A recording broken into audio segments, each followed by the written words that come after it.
বন্ধুরা, আমার ফার্মে একটা গরুকে মাছে ধরছে, তবে এই গরুটা 9 মাসের গাব, 9 মাসের প্রেগনেন্ট। এর জন্য এটার তেমন ট্রিটমেন্ট নিতে পারতেছি না, তবে ঘরোয়া পদ্ধতিতে একটা আমার নিজস্বভাবে একটা আপনার ট্রিটমেন্ট নিচ্ছি এবং অনেকটা ভালো হয়ে গেছে। মানে হয় আর 1 সপ্তাহ 10 দিনের মধ্যে ঠিক হয়ে যাবে। এটা হচ্ছে মাছের অতিরিক্ত আক্রমণের কারণে এমন হয়ে যায়। দেখেন, আমি একটু দেখাই আপনাদেরকে কি অবস্থা হয়েছে।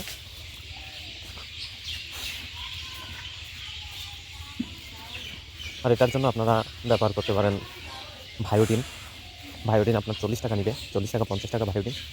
আর সাথে আপনি ন্যাপথন আর হচ্ছে কেরোসিন। প্রতি লিটারে আপনি যে কেরোসিনের ডম আছে ওইটার মুটকি দিয়ে 1 মুটকি করে দিয়ে দিবেন। আর ন্যাপথন দিবেন 2টা 3টা 4টা ন্যাপথন দিয়ে দিবেন লিটারে। গুঁড়া করে দেওয়ার দরকার নেই, আস্তা দিয়ে দিবেন। আর হচ্ছে আপনি একটু তেল দিয়ে দিলে এনাফ। এগুলো দিয়ে আপনি স্প্রে করে দিবেন। যখন ভায়োডিনটা দিবেন, ভায়োডিনটা দেওয়ার পর স্প্রে করে দিলে আশা করি মাছিটা কম আসবে।